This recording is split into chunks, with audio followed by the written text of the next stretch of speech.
with your main Chip Washington. When it comes to information, the main got an arsenal. Bring you up to speed with what you need. He's the local and nationwide news feed. Let's talk about it.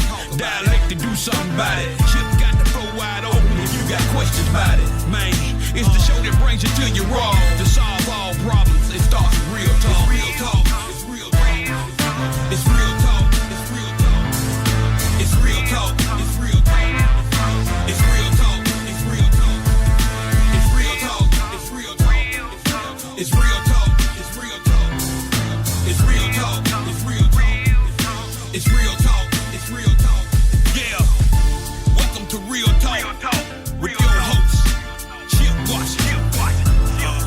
It's real talk. It's real talk. It's real talk.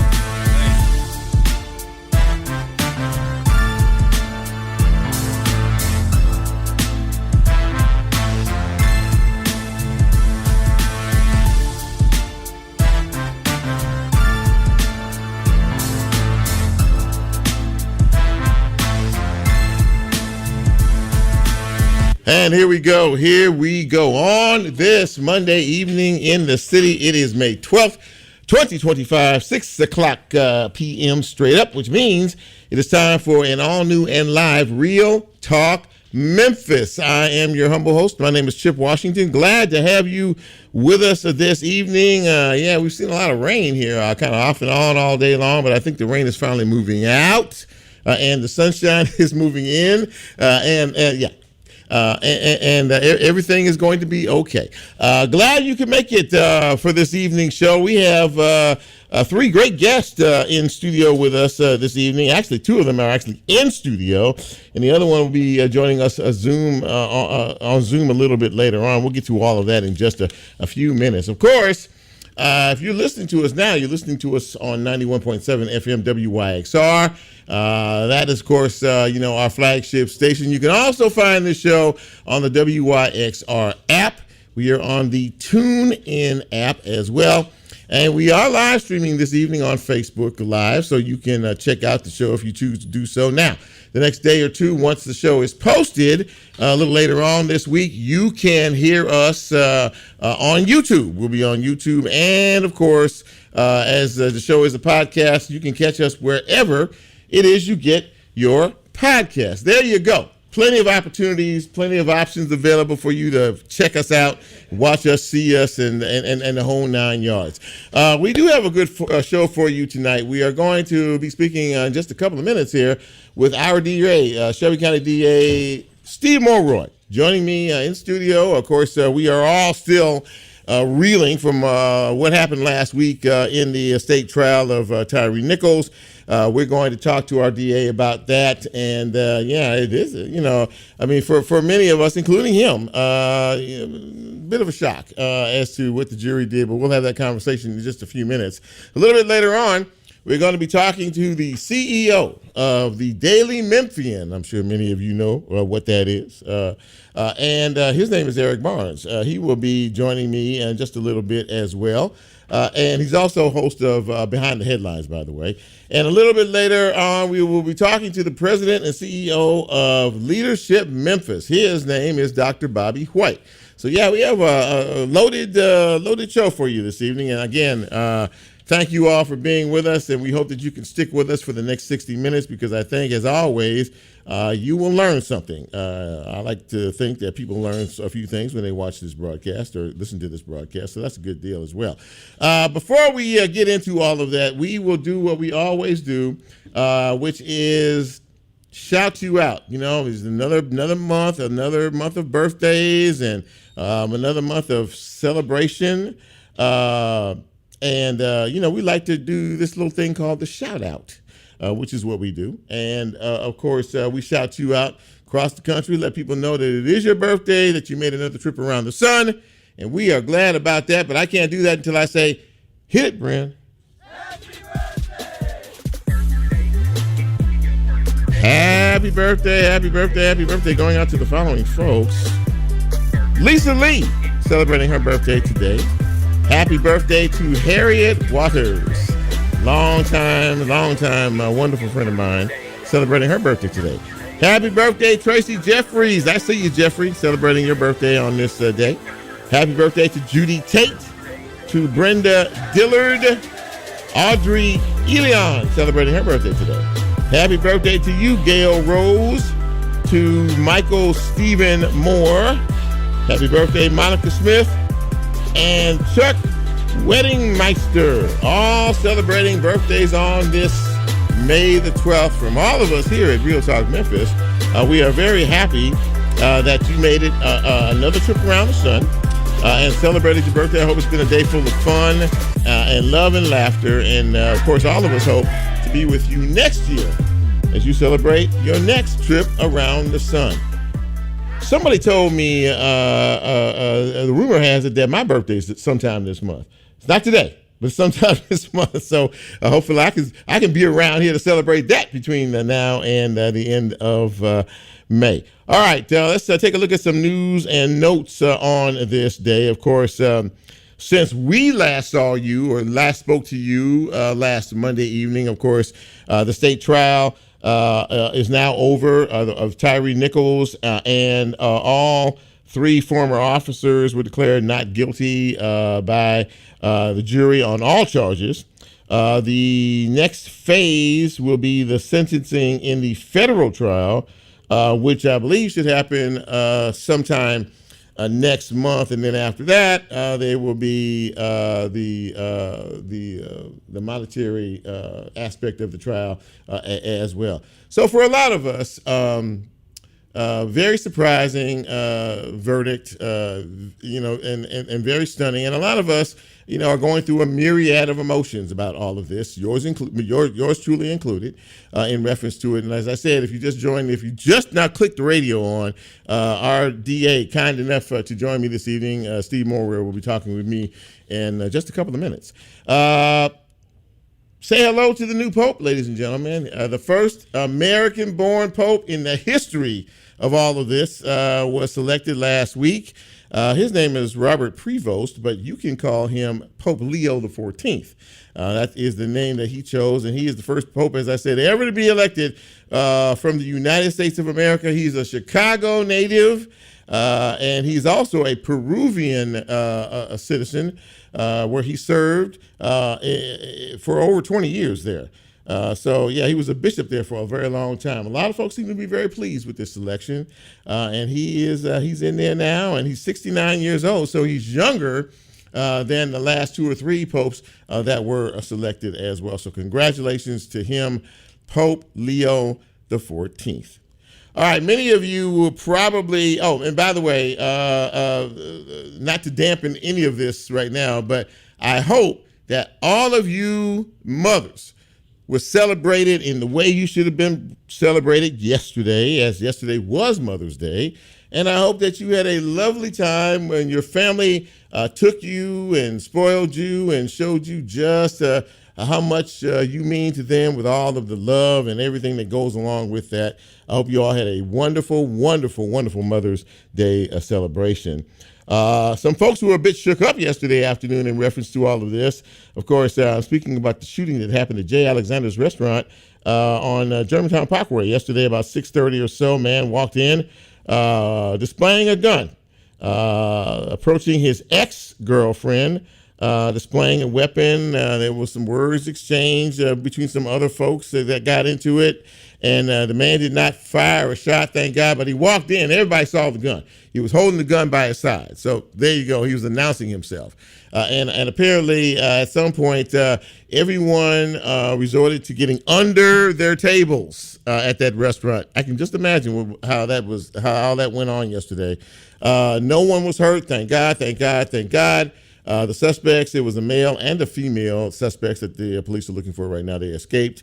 That was kind of a tough deal. And let me just, since I'm shooting out congratulations here, a couple of more. First of all, to all of those who are belonging to the class of 2025, the graduates, whether you graduated high school, whether you graduated college, or however you graduated, if you graduated this year, shout outs and kudos from all of us here at Real Talk Memphis to you on your hard work and your accomplishments. In reference to all of that, it takes a lot of hard work getting through school. And so we salute you. The class of 2025. I'm to understand that the University of Memphis had the largest doctoral class in the history of the school graduate this past Saturday, which is a very, very, very big deal.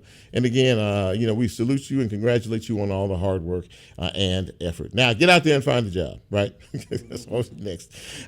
And finally, shout out to our folks at Central High School. Why, you ask? Why, indeed? Well, they are the winners of the International Jazz Band Competition that was held in New York City over the weekend. They went up there and just blew music. They blew everybody away. And they came out with first prize, and we are just extraordinarily proud. See, I don't ever say good things don't come out of Memphis, Tennessee. So shout out to Central High School and all those affiliated with their jazz band who won that international competition in New York City over the weekend. They came back home today triumphant, and we are so proud of each and every one of them. That is a brief look at news and notes. I am going to take a break. And we will prepare for our first guest. Our district attorney, Steve Mulroy, is here. You are there. I'm Chip. You know who you are. We're going to take our first break. We'll be right back. Don't you go away.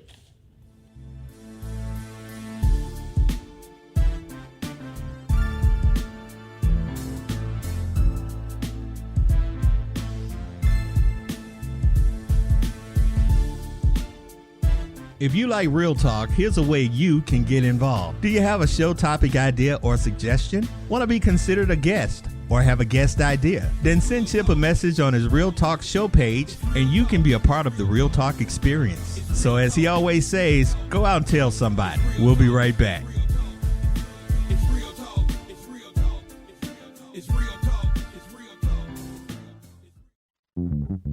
Support for WYXR comes from IREM Memphis, dedicated to advancing the knowledge and professionalism of real estate managers through education, networking, and advocacy. More information at irem-memphis.org. Support for WYXR comes from Playhouse on the Square, presenting Chicken and Biscuits, May 9th through June 1st at the Circuit Playhouse. Two sisters attempting to set their differences aside while attending their father's funeral service, a story of family dynamics and secrets. More information and tickets can be found at playhouseonthesquare.org.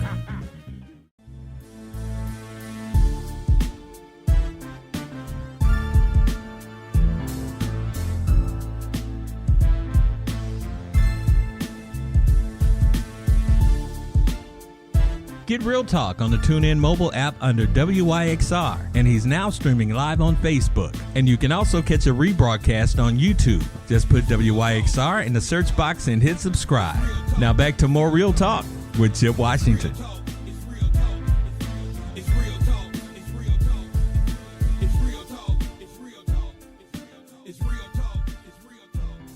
And welcome back to Real Talk Memphis on this Monday evening in the city. Of course, Chip Washington with you. Glad to have you with us this evening. And we are very happy to have with us this evening our district attorney, the Shelby County District Attorney, Steve Mulroy, is in studio with me this evening. And Mr. DA, it is great to see you again and great to have you here. Thank you for taking time. Really appreciate you. Always happy to do it, Chip.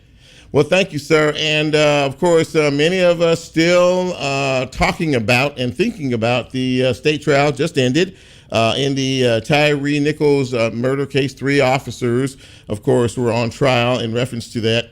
The jury decided that none of these individuals, in their eyes, were guilty. So we had each of them facing 7 counts, 7, 14, 21 counts, all not guilty. And I guess my first question, the natural question I would ask is, in reference to you as the chief prosecutor in the case, how did you feel when you heard that determination? Well, Chip, we were obviously very disappointed. I was very surprised. I mean, it's really hard to understand, I think, having watched those videos, how the jury would acquit on all charges, not even on official misconduct or official oppression, the lower level charges. And we have to respect the jury's decision, obviously, but I don't mind telling you, we all strongly disagreed with it. We were very surprised, very disappointed. It was a bitter pill to swallow, Chip. Yeah, for a lot of us who sort of witnessed this, and one of the things about it is, when you see what we saw, and we know the jury came from Chattanooga. It was an all-white jury that came from Chattanooga, and we'll talk about that in a minute. But for many second, third generation native Memphians, I'll just say people who lived some life here and were around back in the days of the 50s and the 60s when injustice ran downhill at a pretty good pace around here. This reminds folks of a dark past. This reminds folks of a dark time, when folks were put on trial, and in certain instances, and found not guilty by some of these juries. And a lot of people are sort of the older folks who've been around here for a while are sort of thinking this is akin to that, and it really hurts on another level, because it begs the question for all of us: what does justice look like, in our city now? Yeah. No, I mean, of course it hurts. It's a kick in the gut to anybody who cares about this kind of stuff. The need for people to be treated humanely and not have those who are sworn to uphold the law being the ones that are violating the law. I can tell you that the prosecution team had a challenge going in because the two most culpable of the 5 officers had already pled guilty, right, and weren't on trial. And so that allowed the remaining defendants to point the finger and say, oh, it was really them. Now, I still think there was plenty of evidence even as to those 3 defendants that were on trial, but that was a challenge. I think, maybe the one thing that's a bit of a consoling factor is that all 5 of them have been convicted over in federal court. Right. And they will all be sentenced next month in federal court. So the idea that they completely escaped justice is wrong. But obviously, that state jury verdict hurts. So, in reference to the decision that was made by the jury, it was decided that you went out of Shelby County and kind of worked your way east throughout the state to find a jury. We had 8 men, 4 women, all white. And they're from Hamilton County around Chattanooga. And I guess for me, and the lingering question that I have in reference to all of this is, when they were chosen, I'm pretty sure that there were folks that look like me that live in Chattanooga. And I guess I was trying to figure out why the makeup of the jury was the way it was in reference to this case. Yeah, so the jury pool in Chattanooga was about 10% black. There were about a half a dozen black potential jurors who got seated in the juror box and considered.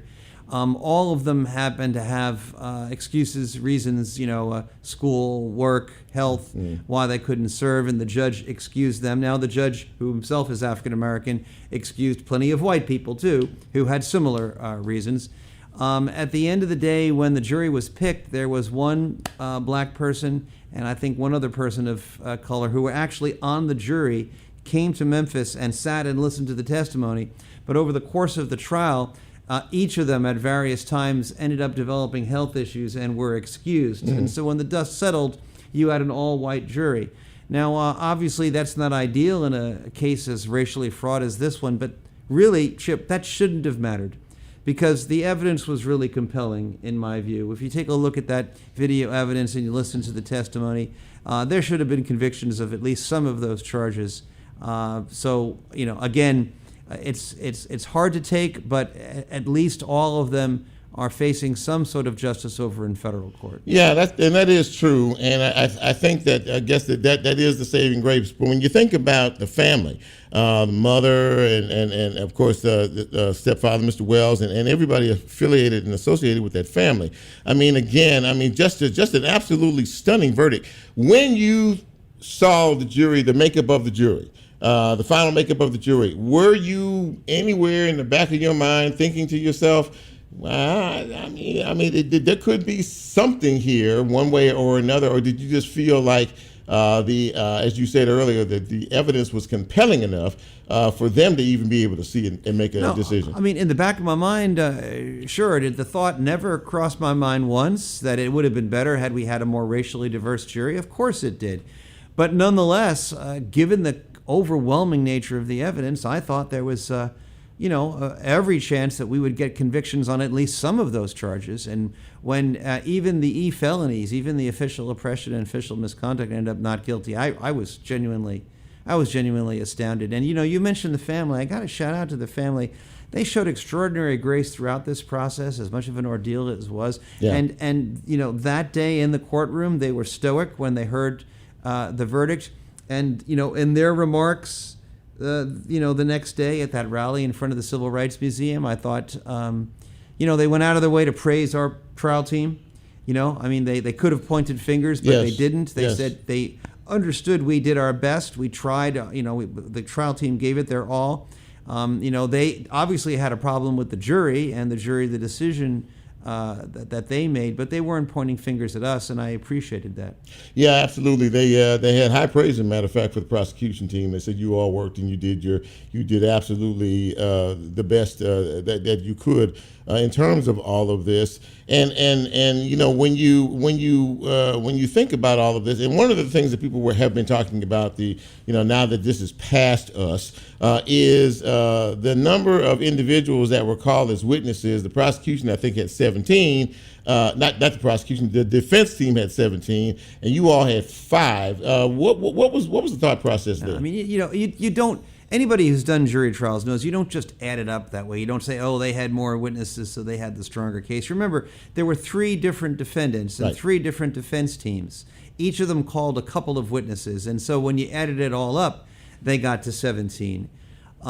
We called the number of witnesses that was necessary in the view of the trial team to prove the case, and no more. The strategy of over in federal court, they had lots of witnesses and they got a mixed result. Yeah. So, the state charges were different. The trial team decided to keep it simple, show the video, provide witness testimony from the TBI and others, and then also use the defense's own experts on cross-examination to get them to acknowledge and admit over and over again that what you were watching on those videos was unnecessary and excessive and unjustified over and over again at every stage of the video, and got them to admit that any officer who was present and saw that had an affirmative duty to try to stop it, right, and they would be in violation if they didn't. And despite that, the jury went a different way. It's hard to figure out.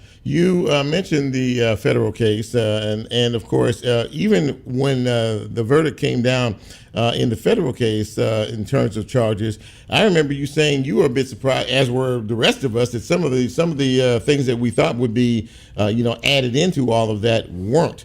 So it's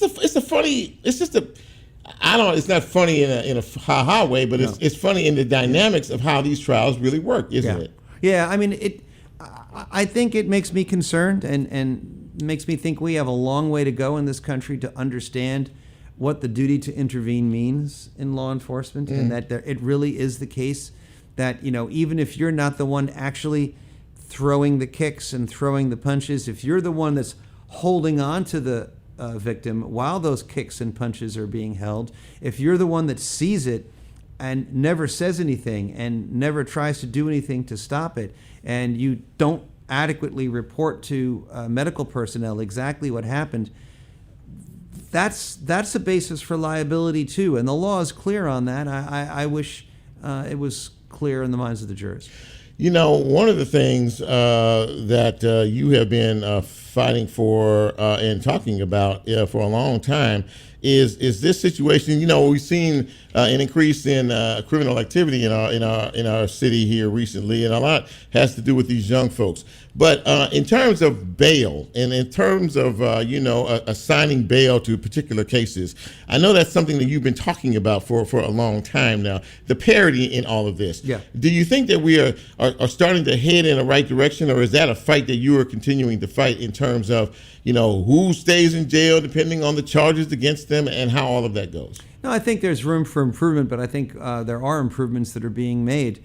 I want to point out once again, I respect the jury's decision, by the way. When I was talking earlier, I can disagree with it, but still respect it. Sure. But with respect to the bail situation, first of all, we've had 6 consecutive quarters of crime coming down in Memphis and Shelby County. double-digit percentage decreases across all categories. It's still too high, but at least we're going in the right direction. Knock wood, let's pray that positive trend continues. So that's something we need to acknowledge. And then with respect to bail, there were a couple of outlier decisions last year that we disagreed with and we appealed. But most of the time, I think the judges are trying to do the right thing and doing the best thing. There have been some positive developments.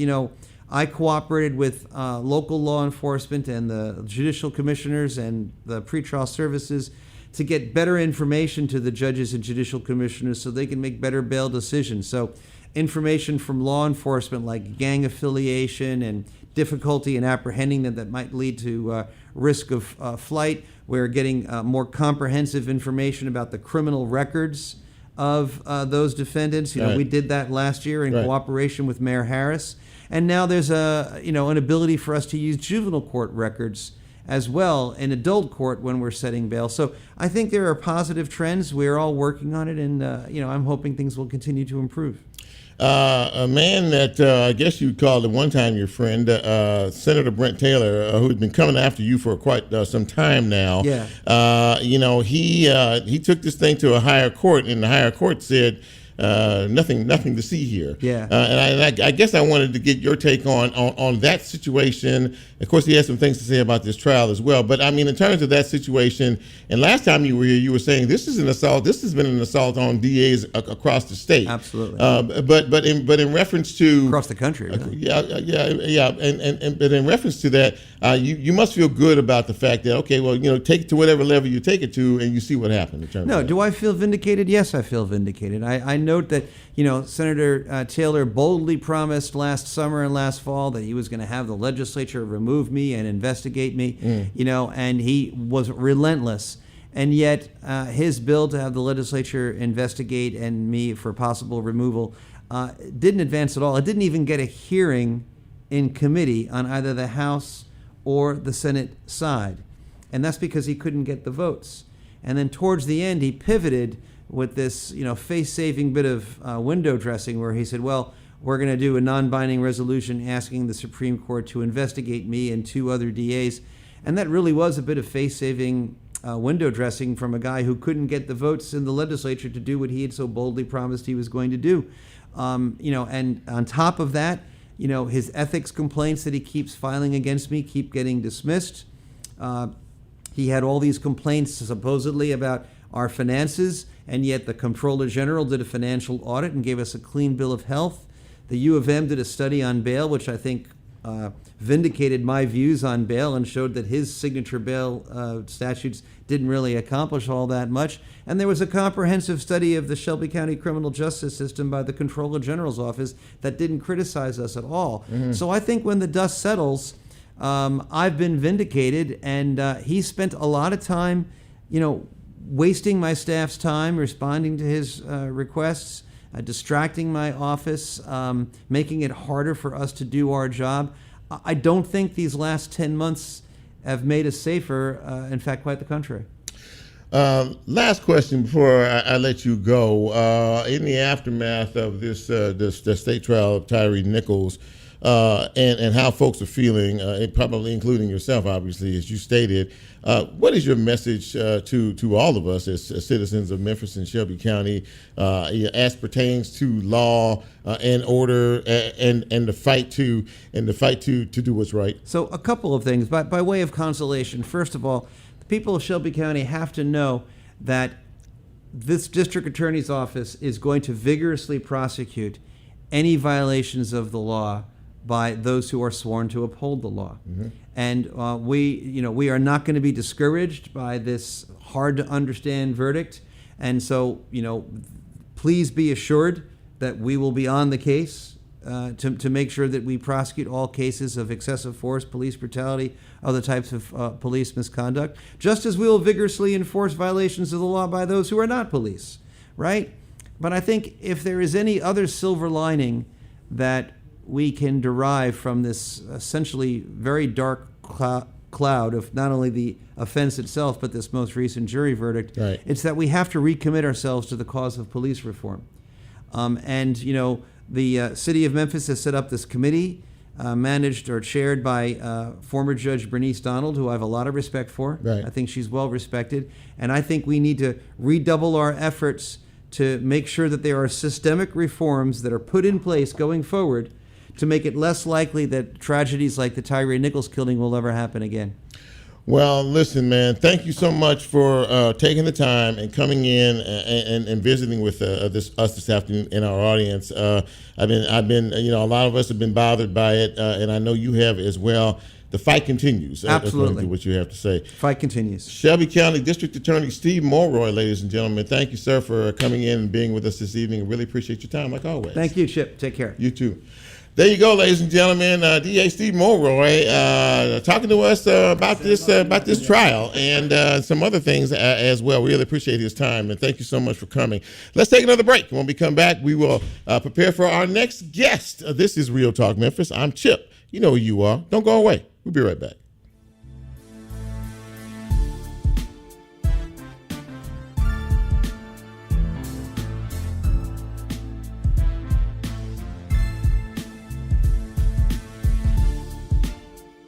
If you like Real Talk, here's a way you can get involved. Do you have a show topic idea or suggestion? Want to be considered a guest or have a guest idea? Then send Chip a message on his Real Talk show page and you can be a part of the Real Talk experience. So as he always says, go out and tell somebody. We'll be right back. It's real talk. It's real talk. It's real talk. It's real talk.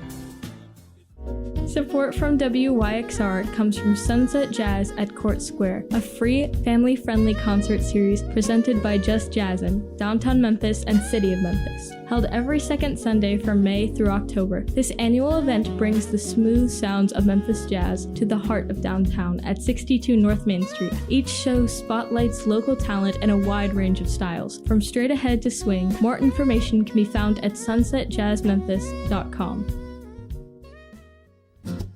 Programming on WYXR is brought to you by a grant from Arts Memphis, who has invested $94 million into our local arts community to teach, uplift, unite, and engage Memphians of all ages and zip codes.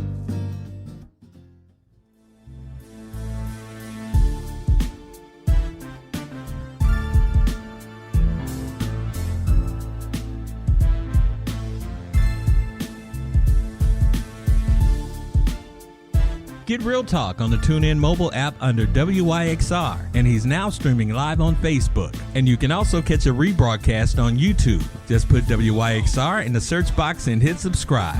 Now back to more Real Talk with Chip Washington.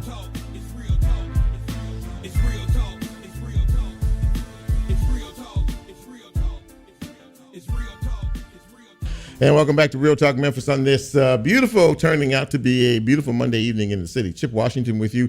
Glad to have you with us out there as well. And glad to have my next guest. We haven't seen each other or really talked to each other. He's been on this show before, but it's been a minute. But I am so happy that he was able to find some time this evening to join us. He is Eric Barnes. He is the CEO of the Daily Memphian, and of course he's also the host of Behind the Headlines, and of course he gets right to the heart of the matter with a lot of politicians, decision makers, and folks out there who make this city run. Mr. E, it is great to see you. How are you, sir? I'm good. I'm great. Thank you for having me. Man, thank you for taking some time to be with us today. So you know D.A. Mulroy pretty well, and D.A. Mulroy. Yes. I've met him once or twice. Once or twice. Yeah, the name. Yeah. He was on the show last week, I think, or 2 weeks ago. Yeah. Oh, your show. Yes, okay. Behind the Headlines. Yeah, okay. and I just saw him as walking out. Yeah, absolutely. That. So I'll ask you as a journalist and someone who keeps up with what is going on in our community. What was your take on the verdict in the Tyree Nichols case last week? I mean, my initial reaction was less journalistic than just as a human, and this is my adopted home of almost 30 years now, was shock, and it's still a level of shock as I step back and thought about it. I think.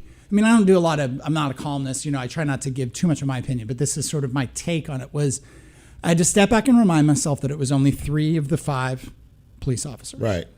That all of them had been convicted on federal charges and still have to be sentenced.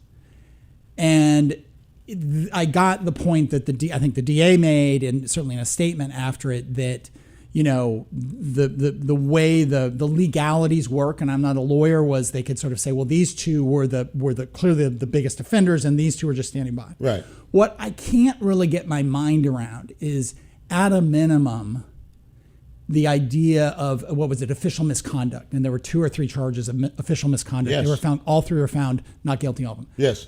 I, as a layperson, don't know what official misconduct would be if not standing around watching that happen. Mm-hmm. I because I had to watch those videos of the body cam video and the telephone video, the poll video, many times as part of our coverage. I didn't want to, but I had to. Sure. As we did timelines, minute, second by second timelines. Right. I was honestly surprised that more people in the vicinity weren't charged. I know many were reprimanded or lost their jobs or all that. Sure. It doesn't, I don't I guess the law is poorly written. If you give the law a break, how can at a minimum there not have been official misconduct as this young man was beaten to death and these people stood nearby? That's the part I still can't get my mind around. Yeah, I was thinking. I mean, it doesn't matter if I didn't put my hand on anybody. If I saw somebody just getting beat to death, which was exactly what happened, and I didn't do a thing about it, and I just sit there and watch the man lose his life, there has to be some accountability for that. From my perspective, I'll just say it like that. Yeah, as a a human, as a non-lawyer, as somebody who's around these kind of people. If you look at the statements from, say, CJ Date, not statements. I mean, I had on the show 2-3 months ago on Behind the Headlines, her talking about how horrified she was when she saw that. The former mayor saying, all these people saying, I mean, to watch it was to be horrified. The DA said that. And I think the fact that the official misconduct at a minimum wasn't guilty, Memphis and Shelby County handled that as best they could once it happened, in terms of coming forward, no sweeping under the rug, making charges, firing the police officers. They did it for a horrific situation about as best as they could, and it took some of that away that the system didn't, to me, and I'm editorializing too much, but I can't get my mind around that. If the law is that weak on what is official misconduct, we got to change the law. Yeah, absolutely that. So you run a pretty tight operation over there at the Daily Memphian. What is news gathering today? What is the fundamental philosophy in terms of you overseeing this operation? In news gathering on a daily basis in and around Memphis and Shelby County, in your estimation? I mean, we're actually, May 1st was my 7th anniversary. I was employee number 1 of the Daily Memphian. Wow. We launched about 4 or 5 months after that. So September will be our 7th anniversary from launch. Okay. We're now the biggest newsroom in the region. We've got just under 40 people when all the freelancers and stuff. It's never enough people. So that's one thing. And 40 is a lot. If you look at peer cities, compared to Memphis, us having 40 people in a newsroom is a lot. While also there are still 4 TV stations, there are radio stations. The Commercial Appeal, although much smaller than it was, still has some really good journalists over there. Sure. Business Journal, Flyer, MLK 50, the Tri-State. Memphis has a lot of independent and corporate media. Again, maybe none of it is staffed the way we would want in terms of the number of people, but there's a lot of competition. I think that makes us all much better. So that's one thought. The other thought that has really come to light for me over the last couple of years is that people really, so many consumers of news really expect their news to draw an opinionated conclusion. And I think a lot of that comes from, it started with cable TV, where when you watch, whichever it is, CNN, MSNBC, Fox News, whatever you watch, there's so much of a take or an opinion built into the coverage. And we try very hard not to do that. It's hard to be perfect about that, unless we're doing an opinion piece. So Otis or Dan Conaway or Candace, people can have opinion pieces. And what happens is we'll get, the fascinating thing for me is when we get criticism for someone who says, you didn't say XYZ person was wrong, that means you're taking the other person's side. Yeah. And for us, we're a little old school that way, that we try to kind of reflect the various opinions of various people and put it all out there And we might do an opinion piece where someone has an opinion, and we might do an opinion piece where someone has a different opinion. But the reporting is meant to be give voice. XAI is a good example. Yes. Give voice to the protesters, give voice to Justin Pearson, give voice to the chamber, give voice to scientists, give voice to MLGW, and not conclude this is good or bad. And that drives a certain number of people nuts, because I think they expect if you don't take an opinion, you support the other side. In your estimation, whether it be the Daily Memphian, Commercial Appeal, or whomever, and even on your TV show, Behind the Headlines, are we doing enough, in your perspective, from your perspective, in holding individuals accountable, period? Probably not, because there aren't enough people, but I think we try. We try to shine a light on everything that's going on with the most important stories that we can get to, while also doing the stuff that entertains people and informs people and is not necessarily the most serious stuff going on, but that people want to know that a restaurant opened and a restaurant closed and a concert is happening and a play is being performed and high school sports happen. So we devote a fair amount of resources to things that aren't about accountability. And I know that some people would just like us to do accountability, but other people, they want to know who won the basketball game. Sure. They want to know. So we have that big mission. I remember Louis Graham, who was one of the editors up until about 2017, 2018. He was editor of the Commercial Appeal and had been there for decades. And I got to know Louis before we launched Daily Memphian, and he did some kind of informal. He was just kind of advisor, and he said I was complaining that we weren't going to have enough people. And we launched with only 25 people, and we're about 40 now. And he said to me, Eric, you know what? 20 years ago at the CA, we had 250 people and $1 million freelance budget every year, which in 20 years ago would buy you a lot of articles. Sure. And he said, Eric, you know what we always said? We don't have enough people.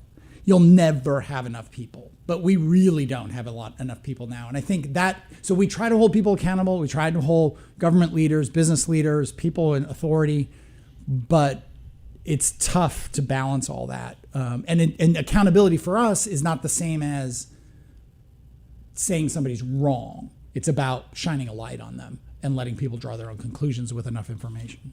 Finally, let me ask you this. In terms of the direction of our city, of our county, as we continue to move forward day after day, year after year, where do you think we're headed as a community from your particular purview? I mean, like I was saying, Memphis is my adopted home. I love it here. I've raised my kids here. I don't ever want to live anywhere else. I love it here for all its imperfections. I've lived in lots of other places before I moved here, and I've traveled a ton. Everywhere I've ever been and everywhere I've ever lived has problems, right? And I think sometimes we're a little too hard on ourselves about our problems. That said, the last years of a spike in crime was really hard, first and foremost on the individuals who are victims of crime, but on the kind of psyche and the mood and the belief in the city. And that it is good to see. You just had the DEA on, and the crime numbers are going down.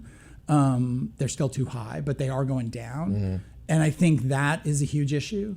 And then the education, Memphis Shelby County Schools, like virtually every, again, this is where we're too hard on ourselves. Virtually every public school system in every medium or large city in this country is not that great. Rural schools in a lot of places, not that great, but we're focused just on Memphis. I think that is a thing that's really got to be fixed, and people have been talking about that for decades.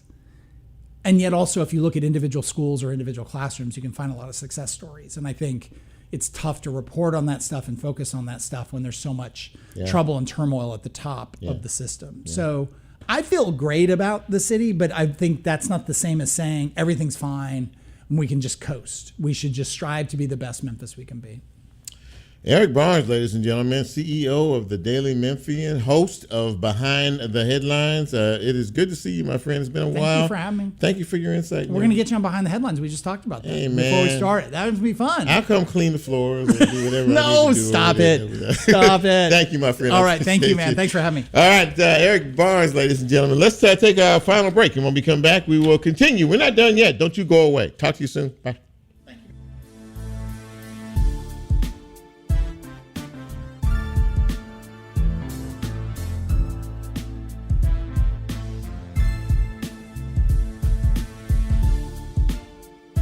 If you like Real Talk, here's a way you can get involved. Do you have a show topic idea or suggestion? Want to be considered a guest? Or have a guest idea? Then send Chip a message on his Real Talk show page and you can be a part of the Real Talk experience. So as he always says, go out and tell somebody. We'll be right back.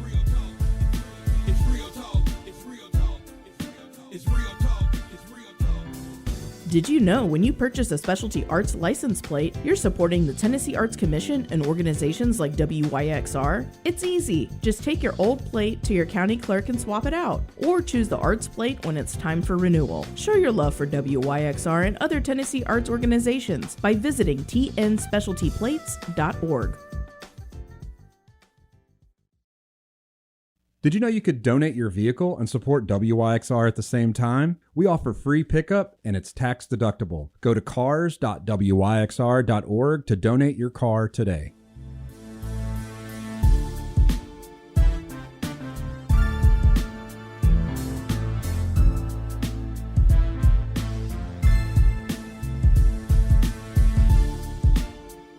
Get Real Talk on the TuneIn mobile app under WYXR, and he's now streaming live on Facebook. And you can also catch a rebroadcast on YouTube. Just put WYXR in the search box and hit subscribe.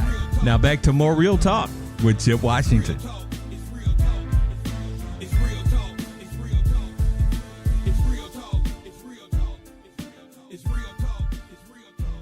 And welcome back to Real Talk Memphis on this Monday evening. Chip with you, and I'm really happy to have my next guest. This organization that he fronts is an amazing organization which produces an amazing group of future leaders and has for a very long time. I'm really happy to have him on the show. Please welcome Dr. Bobby White. He is the president and CEO of Leadership Memphis. And Dr. Bobby White, it is good to see you. How are you, sir?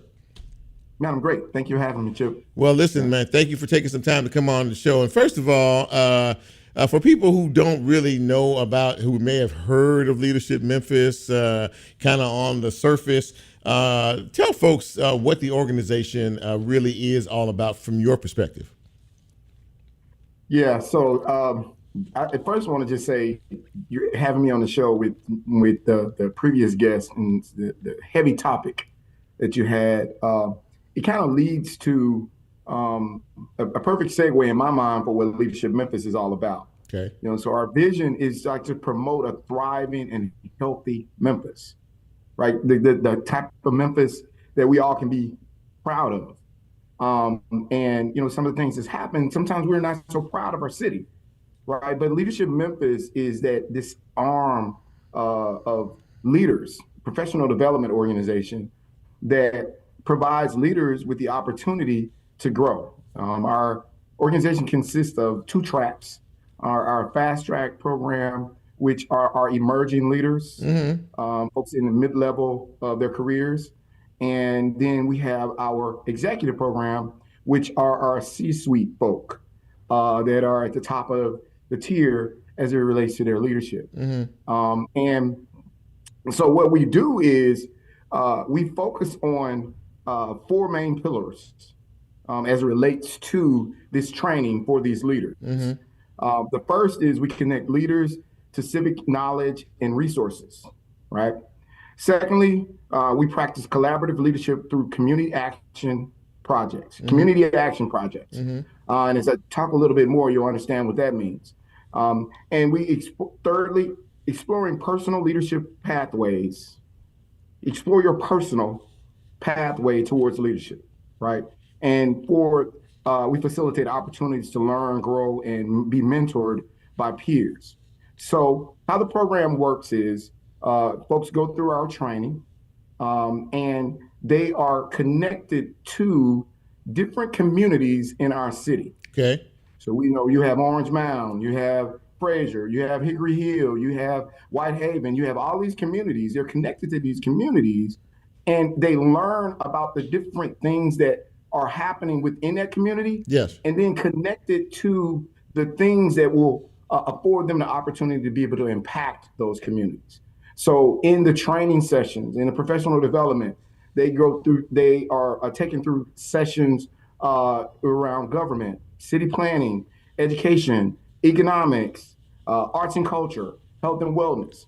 And the goal is these folks who are leaders in our community are being better suited to lead because they have a greater understanding of the communities where the people are coming from that are working in and with them at the companies that they serve. So it sounds is an example. Yeah. No, go. Pardon me. No, I didn't mean to cut you off. I was going to say, it sounds to me as if you're leading or you're setting up folks to lead from the ground up, which vis-a-vis means community. But I didn't mean to interrupt you. Go ahead. That's what I'm saying. No, absolutely. But these folks are already in leadership roles, right? Yeah. But you got to think about one of the things. Just say you were the CFO of Kroger or FedEx. Okay. You're leading folks that live in communities in and around Memphis. Right.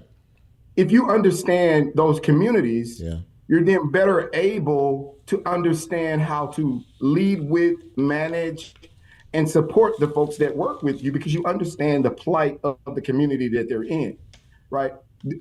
This organization was started years ago, over 45 years ago, by Fred Smith and Pitt Hyde. Dr. Harrington was a part of one of the first class, and they set out to say the leaders in Memphis need to be more connected to the community in a way that affords them an opportunity to be able to understand the communities so that they can impact the communities in a greater way.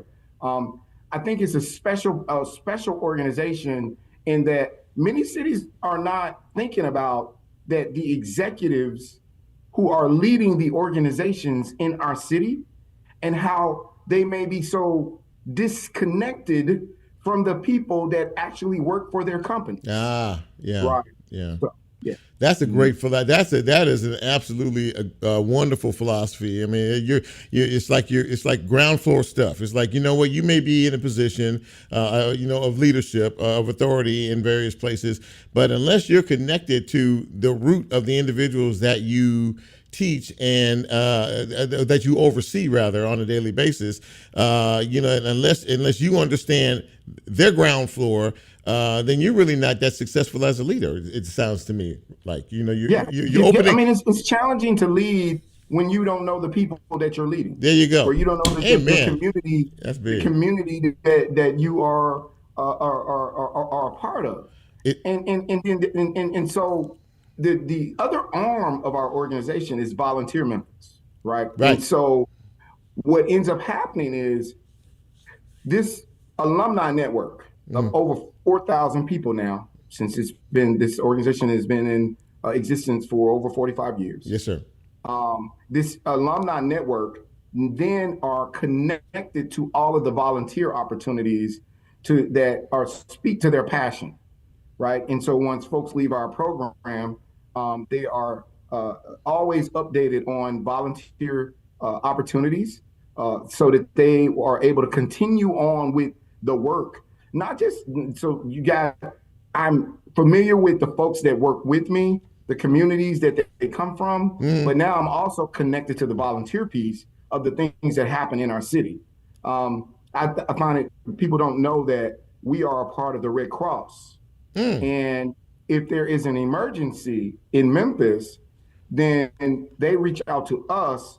We then, with the 4,000 alumni that we have, are able to reach out and say, we need your support for this emergency that we have.